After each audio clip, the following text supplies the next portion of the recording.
तत्सत। आज गुरुजी हम लोग जो है विज्ञान भैरव तंत्र के विषय में चर्चा करेंगे कि विज्ञान भैरव तंत्र भगवान शिव और पार्वती द्वारा विकसित की गई ध्यान की वह विधा है जिसका सर्वप्रथम भगवान शिव ने सप्तर्षियों को उपदेश दिया था। माता जी के एक प्रश्न करने पर कस त्वम, आप कौन हैं, भगवान ने सीधे सीधे न बताकर कि मैं कौन हूं, उन्होंने कहा कि कुल 112 तरीके से आप अगर करोगी तो मुझे जान जाओगी। ये 112 तरीके 112 सूत्र हैं जिनके आधार पर माता ने सोचा कि नहीं 112 से अधिक भी हो सकता है, शायद 114 है। चूंकि भगवान सप्तर्षियों को शिक्षा दे रहे थे विज्ञान भैरव तंत्र के सूत्रों की, तो उन्होंने ऐसे हट जा केवल 112 है, केवल 112 है। तो माता अपमानित महसूस हुई। उसके बाद वो तपस्या में चली गई। फिर माता जी को साधना के दौरान ये ज्ञान हुआ कि भगवान ने सही कहा था, इसलिए वो आकर व्यासपीठ पर एक कदम नीचे बैठ गई ताकि सप्तर्षियों को ये न पता चले कि माता जी हार गई हैं और भगवान शिव जो है अपनी बाणी में अटल सत्य बोल गए थे। ये 112 ही साधना के सूत्र हैं। 114 हैं जो हमारे शरीर में कुल 114 ग्रंथियां हैं, लेकिन वो 2 जो हैं शरीर के बाहर हैं। शरीर में साधना अगर की जा सकती है केवल 112 की जा सकती है, जिसमें से 4 जो साधना है वो 108 सिद्ध करने के बाद 4 अपने आप सिद्ध हो जाता है। तो असली साधना कुल 108 सूत्रों की है। भगवान शिव ने सबसे पहले शिक्षा सप्तर्षियों को दी, इसलिए और फिर सप्तर्षियों के माध्यम से पूरे ब्रह्मांड को इसका ज्ञान कराने के लिए उन्होंने उपदेशित किया।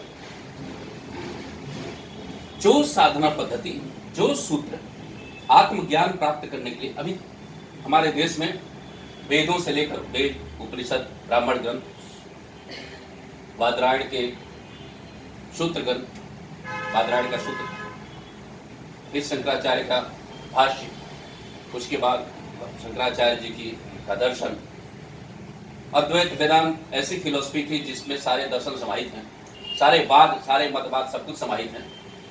तो उस समय भगवान शिव जी, भगवान शंकर, आचार्य शंकर जी जो कि निर्विशेष ब्रह्म के साधक थे, बनारस में बिलखती हुई माँ का दर्शन प्राप्त कर उन्हें सगुण ब्रह्म की तरफ आकर्षण हुआ और वहां से ज्ञान प्राप्त हुआ कि जैसे अंदर है वैसे बाहर है, अंदर और बाहर में कोई भेद नहीं। क्योंकि अद्वैत की बात कहते थे और वहां भेद हो गया था, इसलिए भगवान को स्वयं महसूस हुआ कि ऐसा अंदर और बाहर में कोई भी भेद नहीं है, जो निर्विशेष है वही सविशेष है, जो निर्गुण है वही सगुण है। इसलिए उन्होंने फिर अंत में उन 4 शक्तिपीठों की पूरे भारत को एक सूत्र करने के लिए, एकता के सूत्र में जोड़ने के लिए 104 शक्तिपीठों की स्थापना की और 12 ज्योतिर्लिंगों की स्थापना की। भगवान अल्पायु में ही अपना सब कुछ सारा कर्तव्य कर्म करके चले गए थे, लेकिन जिन 112 सूत्रों पर, जो 112 साधना के सूत्रों पर भगवान शिव जी ने सप्तर्षियों को शिक्षा दी थी, तो ये आज का हम सबका कर्तव्य बन गया है कि हम पूरे भारत को संगठित करने के लिए, एकता के सूत्र में जोड़ने के लिए कुल 112 ज्योतिर्लिंगों की स्थापना हो और प्रत्येक ज्योतिर्लिंग पर भगवान शिव द्वारा कहे हुए मेडिटेशन के तरीके, जो ध्यान के तरीके हैं, उनकी साधना कराई जाए और पूरे भारत को संगठित किया जाए। भारत के प्रत्येक नागरिक को उस चरम शिखर पर ले चला जाए, स्थित प्रज्ञता या जीवन मुक्ति, या जिसको कहते सेल्फ रियलाइजेशन, जिसको अंग्रेजी में कहते हैं आत्मानुभव, आपको दीपोभव, जो भी कहा जाता है, उस दिशा में ले चलने का प्रयास किया जाए। तो इसके लिए सर्वप्रथम भारत गौरव मिशन लक्ष्मण शक्तिपीठ के सहयोग से, श्री लक्ष्मण पीठ सेवानाश के सहयोग से पूरे भारत भर में बड़ा पहला लक्ष्य 112 ज्योतिर्लिंगों की स्थापना हुई, जिसमें सप्तर्षियों के नाम से हमारे 7 ऋषियों के नाम से, जो सप्तर्षियों के नाम से, जो हमारे 5 पीठ हैं, जो पहले से 12 ज्योतिर्लिंग है, उनमें जिनमें सप्तर्षि जो प्रथम शिक्षा दी गई सप्तर्षियों को दी गई, तो हमारा कर्तव्य बनता है कि उन सप्तर्षियों को शामिल किया जाए, ज्योतिर्लिंग उन सप्तर्षियों के नाम से स्थापित है। उसके बाद जो 27 नक्षत्र, हमारे जितने नक्षत्र हैं किसी न किसी ऋषि के नाम से हैं, इसलिए उस ऋषि के नाम से हमारे कुल 27 चारों पीठों पर 27 कुल 108 शक्ति केंद्रों या ज्योतिर्लिंगों की स्थापना लक्ष्यगत है। फिर केंद्र में हम लोग जो कि अभिहित नक्षत्र नाम से 4 ज्योतिर्लिंगों की स्थापना के लिए लक्ष्मण शक्तिपीठ और सेवा न्यास के सहयोग से करेंगे, जिसमें पहला जो शक्तिपीठ होगा, पहला जो ज्योतिर्लिंग होगा वो लक्ष्मणपुरी, जो हमारे भारत के इतिहास में शक्ति का केंद्र रहा है। भगवान राम के प्रधान सेनापति के रूप में भगवान लक्ष्मण की प्रतिष्ठा रही है। उनकी शक्तियों को पूरे भारत में फैला करके और पूरे भारत को सूत्रबद्ध करने के लिए पहला शक्ति केंद्र, पहला ज्योतिर्लिंग यहाँ लक्ष्मण शक्तिपीठ पर स्थापित किया जाना प्रस्तावित किया जाना। जय श्री लक्ष्मण पीठ शिवान्यास, जो भगवान लक्ष्मण जी राम जी के प्रमुख सेनापति रहे, उसी स्थान पे आप द्वारा मार्गदर्शन प्राप्त किया गया। शक्तिपीठ पे ही प्रथम ज्योतिर्लिंग अभिजित नक्षत्र में होगा। अभिहित नक्षत्र, ये नक्षत्र आने वाले 2022 में 10 अप्रैल दिन रविवार सन 2022 श्राम चैत नवमी की तिथि पर होगा। क्योंकि अभिहित नक्षत्र में ही सभी बालकों का जन्म हुआ है। भगवान राम, भगवान लक्ष्मण, भरत जी, शत्रुघ्न जी सब अभिहित नक्षत्र में ही पैदा होते हैं। तो अभिहित नक्षत्र अपने आप में एक अलौकिक नक्षत्र है, जो 28वां नक्षत्र, जिसको बहुत अधिक महत्व हमारे इतिहास में उतना नहीं दिया गया। अभिहित नक्षत्र को 28वां जान करके छोड़ दिया जाता है और मात्र 27 नक्षत्र, उस अभिहित नक्षत्र की प्रतिष्ठा पुनर्स्थापित करने के लिए केंद्र में, देश के केंद्र में 4 शक्तिपीठों में से पहला ज्योतिर्लिंग अभिहित नक्षत्र में स्थापित किया जाना है, जो भगवान शिव की वाणी का जो ध्यान सूत्र का पहला सूत्र है, विज्ञान भैरव तंत्र का, जिसका मूल आधार वाक्य है, आती जाती हुई श्वासों के मध्य में स्थित उस निश्चल अनंत आत्म ब्रह्म तत्व ही हमारा स्वरूप है, उसकी व्याख्या करता है, और जिसका भगवान शिव ने उपदेश दिया था। इसकी विशिष्टता महाराज जी ये बता रहे हैं कि इस विज्ञान भैरव तंत्र में से एक सूत्र, उसके प्रेम तत्व को लेकर के ईसा मसीह ने वाराणसी में शिक्षा ग्रहण करके और उन्होंने पूरे ईसाई धर्म की स्थापना की। इस्लाम धर्म की स्थापना भी इसी विज्ञान भैरव तंत्र के एक सूत्र साधना पद्धति को लेकर होगा। इसको बहुत से लोग बताते नहीं, व्याख्या नहीं करते। और भगवान बुद्ध जिन्हें तथागत कहा जाता है, जिन्हें माना जाता है कि वो हमारे देश को के गरीबों को एकता के सूत्र में बांधने में 5वीं सदी ईसा पूर्व में सफल है, और ऐसे निरीह लोगों को भी एकता के सूत्र में बांधने का प्रयास किया। उन्होंने जो एक सूत्र पद्धति अपनाया, वो पहले विज्ञान भैरव तंत्र के प्रथम सूत्र को अपनाया और उसी आधार पर पूरे विश्व में बौद्ध धर्म की प्रतिष्ठा बढ़ाई, जो भारतीय धर्म और संस्कृति का ही अंग है। भारत की धर्म और संस्कृति की व्याख्या के विषय में पाश्चात्य विद्वानों व तमाम लोगों द्वारा जो व्याख्या की जाती है, वो पूर्णतः त्रुटिपूर्ण है। बल्कि जितने भी धर्म हैं, सब वो भारतीय सनातन संस्कृति और धर्म से विकसित हुए हैं। उन्हीं के वो उत्पाद हैं, उन्हीं के वो प्रतिपाद्य हैं, उन्हीं सत्यों को, उन्हीं आर्ष सत्यों को जो हमारे सनातन संस्कृति में वर्णित हैं, उन्हीं की तरह तरीके से अपने तरीके से व्याख्या करते हैं। भाषा और लिपि अलग है, लेकिन तथ्य एक ही है, वह समग्रता, वह समग्र अस्तित्व जो हमारा आत्म तत्व है, जो ब्रह्म तत्व है, उसी की व्याख्या की जाती है। और चाहे शब्दों की सीमा, अपनी लोगों की सीमाएं हो, लेकिन सत्य वही है। तो उस सत्य को जानने के लिए, जिसे बताने के लिए भगवान शिव ने सप्तर्षियों को शिक्षा दी थी। मां से कहा कि तुम इन रास्तों में से किसी भी रास्ते पर चलोगी तो मुझे जाना जा सकता है। तो ये केवल भगवान शिव के लिए ही नहीं था, समस्त मानवता के लिए संदेश था और पूरे विश्व में सनातन संस्कृति की ध्वजा लहरा रही थी। सनातन संस्कृति का प्रत्येक बच्चा बच्चा के लिए भगवान शिव का यह संदेश था कि तुम इन साधना के सूत्रों पर चढ़ो। उसी नाम से उसी की यादगार में हम विज्ञान भैरव तंत्र की साधना पद्धति से पूरे भारत भर को लक्ष्मण सेना के माध्यम से और मानव श्रृंखला से जोड़ते हुए हम सब लोग प्रयास करेंगे। आपने लक्ष्मण सेना बोला जी, लक्ष्मण सेना। हाँ, इसकी स्थापना कैसे करेंगे? हाँ, लक्ष्मण सेना वस्तुतः हमारे आर्ष संस्कृति की का प्रथम सेनापति अगर हमारे इतिहास और शास्त्रों में दृष्टिगत होता है, हमारे पुराणों में, हमारे साहित्यों में जो मिलता है, वो साक्ष्य मिलता है, वो प्रकट रूप से भगवान लक्ष्मण प्रथम प्रधान सेनापति थे और पूरे देश को एकता के सूत्र में बांध करके, और जब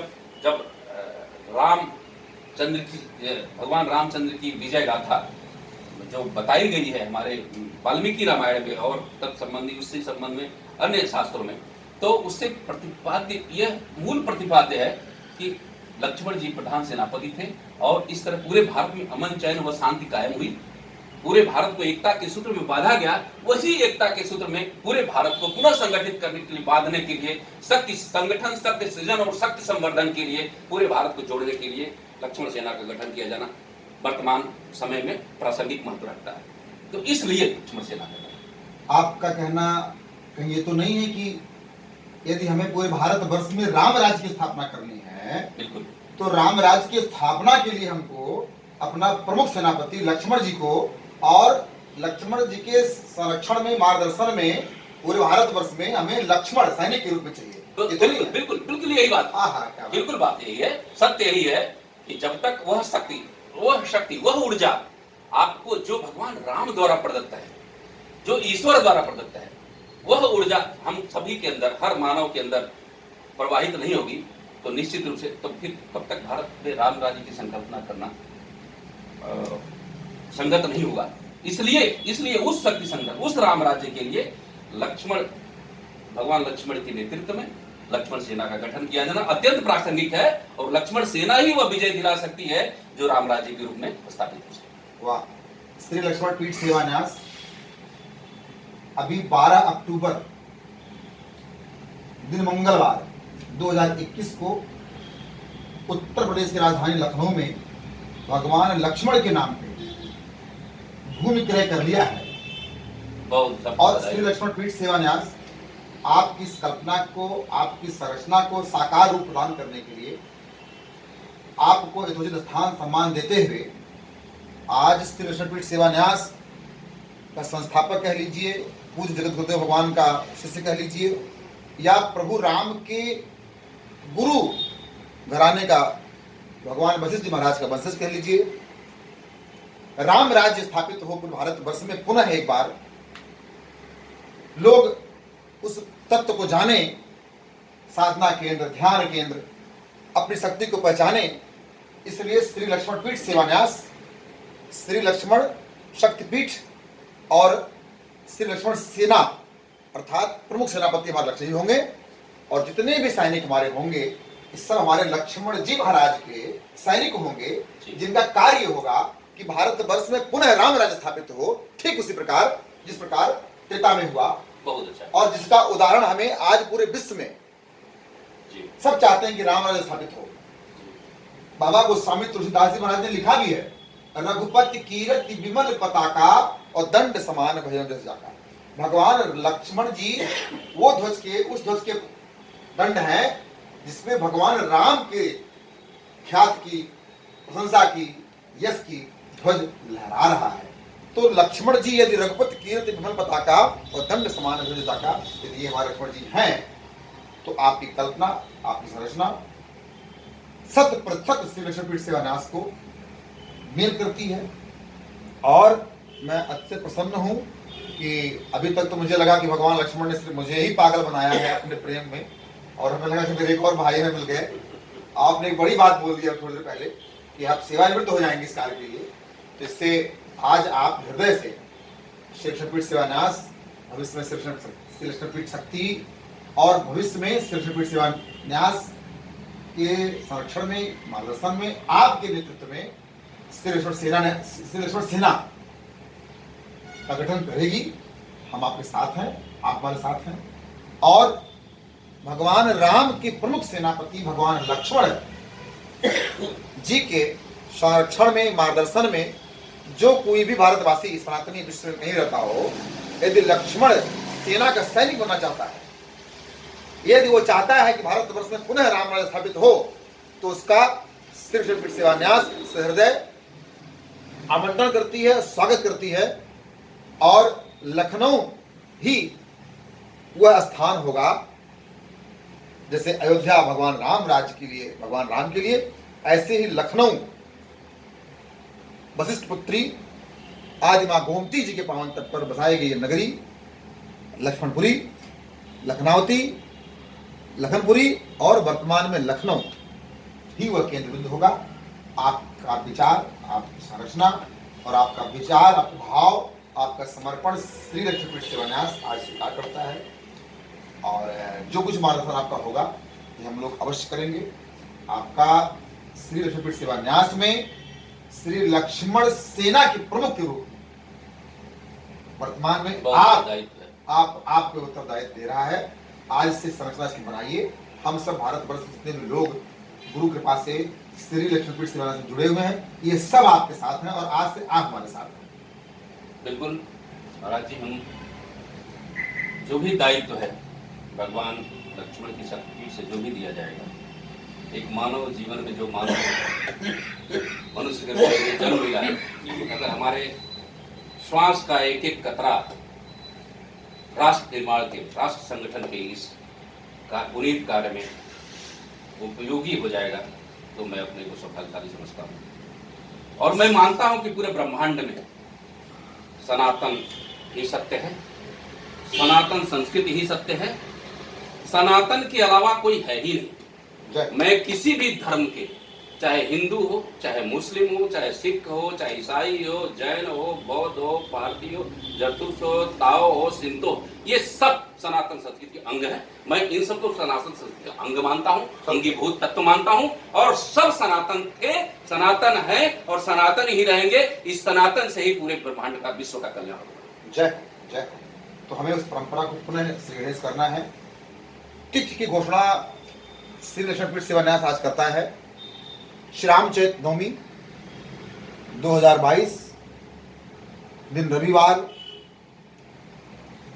10 अप्रैल को हम लोग प्रथम ज्योतिर्लिंग, जैसा आपका संरचना है, की स्थापना श्री लक्ष्मण पीठ सेवा न्यास ने जो भूमि क्रय किया है भगवान लक्ष्मण जी के लिए, उसी स्थान पे करेंगे। हमारे पास अभी समय है नवंबर, दिसंबर और 3 महीना, 5 महीने समय है। इन 5 महीनों में भारतवर्ष के समस्त सनातनियों से करबद्ध निवेदन करता हूं कि आप भारतवर्ष में नहीं, पूरे विश्व में राम राज्य स्थापित हो, पूरे विश्व में सनातन स्थापित हो, पूरे विश्व में हमारे जितने भाई लोग हैं, पंथ, मजहब, अलग अलग परिवार बना के रह रहे हैं, ये सब सनातन में सम्मिलित हों और पूरे भारतवर्ष में नहीं, पूरे जगत में राम राज्य स्थापित हो। इस हेतु श्री लक्ष्मण जी के नेतृत्व में बनने जा रही है जो सेना, श्री लक्ष्मण सेना, उसमें सैनिक के रूप में भर्ती हो और उसकी प्रमुखता के रूप में हमारे श्रीमान तिवारी भैया उसके लिए मानव श्रृंखला अभियान संचालित कर रहे हैं। कुछ अपना मार्गदर्शन करेंगे। उस मार्गदर्शन में आप समाहित होइए, सम्मिलित होइए। कैसे होगा, क्या होगा, इसका विस्तार चर्चा हम लोग पुनः बृहद स्तर पे लखनऊ में आप सभी को आमंत्रित करके करेंगे। तत्कालीन में कम समय के लिए भैया से मैं बोलूँगा कि यदि संभव हो तो आप बतावें कि हम कैसे कार्य करेंगे, लक्ष्मण जी कैसे, लक्ष्मण जी की सेवा के लिए या लक्ष्मण जी के लिए हम सैनिक कैसे बढ़ेंगे आपको समाज में। हम सबसे पहले मानव श्रृंखला अभियान का संचालन करेंगे, जिसमें प्रधान सेनापति माननीय श्री लक्ष्मण जी की प्राण प्रतिष्ठित आत्म शरीर, ब्रह्म शरीर ही होगा। उसी के नेतृत्व, उसी के आशीर्वाद, उसी की प्राण प्रतिष्ठा, उसी के मार्गदर्शन में उस शक्ति केंद्र को जागृत करके ज्योतिर्लिंग की स्थापना करेंगे। उसी को हम अपना प्रतिनिधि मानेंगे और वहीं से फिर 11 सदस्यों की श्रृंखला, मानव श्रृंखला संचालित होगी और यह श्रृंखला क्रमबद्ध रूप से चलेगी और अपने पूर्णता अपने नवे स्तर पर जाकर के ये पूरे ब्रह्मांड को, पूरे भारत ही नहीं पूरे विश्व को अपने विचारों से आच्छादित कर लेगी और पूरे भारत में राम राज्य की प्रतिष्ठा को बढ़ाएगी। इस मानव श्रृंखला के विषय में हम लोग बृहद रूप से एक कार्यनीति तय कर लेंगे, कैसे कार्य करेगी, किस तरीके से लोगों को आगे बढ़ाना है। और इस लक्ष्मण सैनिक होने का उनको गर्व तो होगा ही, उनके जीवन की रक्षा के लिए, उनके सम्मान पूर्वक जीवन जीने के लिए समुचित अवसर और परिस्थितियां भी लक्ष्मण शक्तिपीठ उत्पन्न करेगी। जय। शेष चर्चा हम लोग पुनः कभी करेंगे। तब तक के लिए आप सभी को नमो राघवाय, नमो लक्ष्मणाय। नमो राघवाय, नमो